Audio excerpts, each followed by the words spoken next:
നമസ്തേ, പുതിയൊരു വീഡിയോയിലേക്ക് എല്ലാവർക്കും സ്വാഗതം.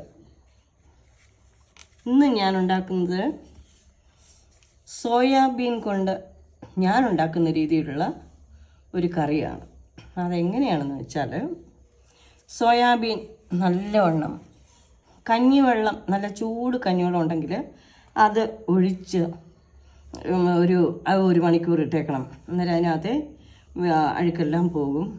5-6 തവണ എന്നിട്ട് ഈ ചെറിയ ബോൾസ് കഴുകി വൃത്തിയാക്കി ഒരു പാത്രത്തിലാക്കി വയ്ക്കുക. അതിനോടൊപ്പം എത്ര എമൗണ്ട് നമ്മൾ എടുക്കുന്നുണ്ടോ അതിനനുസരിച്ച് സവാള, ഇഞ്ചി, വെളുത്തുള്ളി ഇതെല്ലാം കൂടെ എടുത്ത് റെഡിയാക്കി വയ്ക്കണം. ഇഞ്ചിയും വെളുത്തുള്ളിയും ചതച്ച് അതിൻ്റെ സൈഡിൽ വയ്ക്കുക. എന്നിട്ടൊരു പാൻ അടുപ്പേ വെച്ചിട്ട് അതിലേക്ക് ഇതൊന്ന് വഴറ്റിയെടുക്കാൻ, അല്ലെങ്കിൽ നമ്മൾ കടുക് അങ്ങ് വറുത്ത് ഇട്ടാലും മതി. കടുക് വറക്കുന്ന താല്പര്യം ഉള്ളവർക്കാണെങ്കിൽ കടുക് വറുത്തിടുക. കടുക് പൊട്ടിച്ചിട്ട് കറിവേപ്പിലയും ഇട്ട് മുളകും മുറിച്ചിട്ട് റെഡിയാക്കി ഇട്ട് കഴിഞ്ഞതിന് ശേഷം നമ്മൾ കുടംപുളി, ആവശ്യത്തിനുള്ള കുടംപുളി. അതെങ്ങനെയെന്നറിയാം, നമ്മൾ മീൻ കറി വയ്ക്കുന്ന പോലുള്ള ടേസ്റ്റ് വരും. കുടംപുളിയും മല്ലിപ്പൊടിയും ഇതെല്ലാം കൂടെ എടുത്ത് വയ്ക്കണം. കുറച്ച് മുളക് പൊടിയും എല്ലാം കൂടി എടുത്ത്, കാശ്മീരി ചില്ലി മുളക് പൊടി വേണം, എടുത്ത് വയ്ക്കുകയാണ്. നമുക്ക് എരിവ് വേണ്ടവർക്ക് അങ്ങനെ ഏതാ ഇഷ്ടമെന്ന് വെച്ചാൽ അതിനനുസരിച്ച് വയ്ക്കുക. ഈ സോയാബീൻ്റെ ബോൾസ് എല്ലാം ആ പാനിലിട്ട് ഒന്ന് വഴറ്റി എടുത്ത് റെഡിയാക്കിയിട്ട് ഈ ഇഞ്ചിയും വെളുത്തുള്ളിയും ഒക്കെ ചതച്ച് ഇട്ട അതും ഇതിനോടൊപ്പം ഇട്ട് സവാളയും കൂടെ അരിഞ്ഞ് റെഡി. സവാള നീളത്തിൽ അരിഞ്ഞിടാതിരിക്കുക. കാര്യം നീളത്തിലരിഞ്ഞിട്ട് നമ്മുടെ പല്ലിനിടയിലൊക്കെ കയറിയിരിക്കും. അപ്പോൾ അങ്ങനെ വേണ്ട. അത് അല്ലാതെ നമ്മൾ മുറിച്ച് ഇടുക. അത് കഴിഞ്ഞതിന് ശേഷം കുടംപുളിയും കൂടെ, ആവശ്യത്തിനുള്ള കുടംപുളിയും ഉപ്പും എല്ലാം ചേർത്തിട്ട് നല്ലവണ്ണം ഒന്ന് വഴറ്റണം.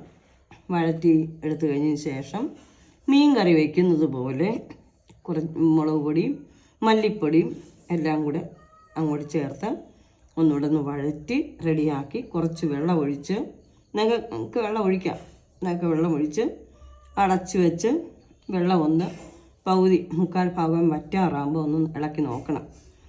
ടേസ്റ്റ് ചെയ്ത് റെഡിയാക്കി വാങ്ങി വെച്ച് കഴിച്ചാൽ നമുക്ക് മറ്റൊരു ഡിഷും വേണ്ട. ചോറ് കഴിക്കാനാണെങ്കിലും ചപ്പാത്തിക്കാണെങ്കിലും ഒക്കെ നല്ല ടേസ്റ്റായിട്ടുള്ള ഒരു കറിയാവും.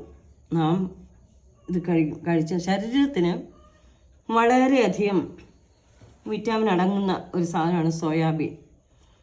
ഇന്നിപ്പം നോൺ ഉപയോഗിക്കാത്തവർക്ക് സോയാബീൻ കൊണ്ടുള്ള ഈ കറി വളരെ പ്രയോജനപ്പെടും.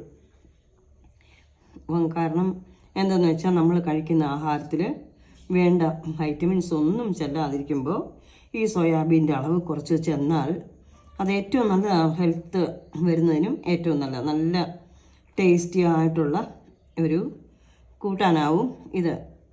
നമുക്ക് ഏതിൻ്റെ കൂടെ വേണമെങ്കിലും ഈ കൂട്ടാൻ സാധിക്കും. ഞാൻ എന്നും കുടംപുളി ഇട്ടാണ് ഇത് ചെയ്യാറ് പതിവ്. അതിൻ്റെ കൂടെ ഞാൻ ചെറിയൊരു ടിപ്സ്, മുഖത്ത് ഈ കരിവാളിപ്പൊക്കെ ഒന്ന് മാറാനായിട്ട് ഇതിൻ്റെ കൂടെ വേണമെന്നുണ്ടെങ്കിൽ നമുക്ക് 1-2 പഴുത്ത തക്കാളിക്ക കൂടി വഴറ്റുമ്പോൾ നമുക്ക് ആഡ് ചെയ്യാം വേണ്ടിയവർക്ക്.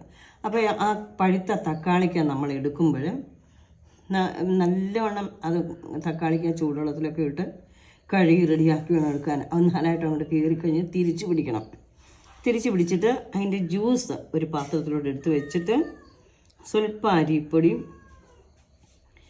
തേനും കൂടെ ചേർത്ത് മിക്സ് ചെയ്ത് വെച്ചിരുന്ന മുഖത്തും ഈ കറുത്ത പാടുകൾ പോകാൻ ഏറ്റവും നല്ലൊരു ടിപ്സാണത്. അങ്ങനെ ആ ഒരു ടിപ്സ് ഉപയോഗിച്ച് കഴിയുമ്പോൾ ശരീരത്തിലെ വലിയ കറുപ്പൊക്കെ കുറേ ഒന്ന് മാറും. എൻ്റെ ദേഹം മുഴുവൻ കീമോ എടുത്തു കഴിഞ്ഞതിന് ശേഷം അങ്ങ് കരിവാളിച്ചങ്ങ് ഭയങ്കരമായിട്ട് ഒരുപാട് ക്രീമും ഒക്കെ ഡോക്ടേഴ്സൊക്കെ തന്നു. പക്ഷേ ആ ക്രീമൊന്നും എനിക്ക് ഉപകാരപ്പെട്ടില്ല. ഞാൻ പിന്നെ ഈ ഒരു ടിപ്സ് വെച്ചാണ്, പിന്നെ വേറെ പല ടിപ്സുകളുണ്ട്, അത് പിന്നീട് അടുത്ത വീഡിയോയിൽ ഞാൻ പറഞ്ഞുതരാം. അത് നമ്മൾ ഈ ഒരു കൂട്ടാൻ ഉണ്ടാക്കുന്ന സമയം ആ സമയം ഇതിനു വേണ്ടി നമുക്ക് പ്രത്യേകിച്ചൊന്നും ഒരു സമയം പ്രത്യേകിച്ച് മാറ്റി വയ്ക്കേണ്ട കാര്യമില്ല. നമുക്ക് അപ്പം തന്നെ ചെയ്യാവുന്നതേ ഉള്ളൂ.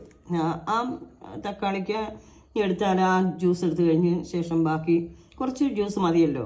ഇച്ചിരി തേനും അരിപ്പൊടിയും ഒക്കെ മിക്സ് ചെയ്ത് ഒരു പാത്രത്തിൽ അവിടെ അടച്ചു വെച്ച് ഫ്രിഡ്ജിൽ വെച്ചിരുന്നാൽ നമുക്ക് അത് ഇടയ്ക്കിടയ്ക്ക് നമ്മുടെ മുഖത്തൊക്കെ പാടുള്ള മുഖത്തെല്ലാം പുരട്ടാൻ നല്ലതാണ്. കയ്യിലും ഒക്കെ പുരട്ടാൻ വൈകുന്നേരം പുരട്ടിയിട്ട് കിടക്കുന്നതാണ് ഏറ്റവും നല്ലത്.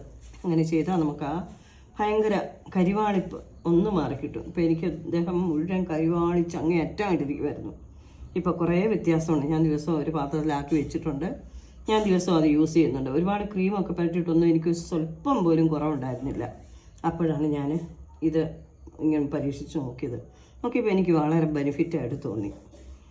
ഇനിയും ഈ ടിപ്പ് ഇഷ്ടപ്പെട്ടെങ്കിൽ നിങ്ങൾ ഈ ഒരു ഡിഷ് ഒന്നുണ്ടാക്കാൻ ശ്രമിക്കുക. ഇനിയും വേറെ ഒരു ടിപ്സുമായിട്ട് നാളെ അടുത്ത ദിവസം എത്താം. നിങ്ങൾക്ക് എല്ലാവരും എൻ്റെ വീഡിയോ കണ്ടെങ്കിൽ ഇഷ്ടപ്പെട്ടെങ്കിൽ ലൈക്ക് ചെയ്യുക, സബ്സ്ക്രൈബ് ചെയ്യുക, കമൻറ്റ് ചെയ്യുക. ഹരി ഓം, നമസ്തേ. എല്ലാവർക്കും നമസ്കാരം.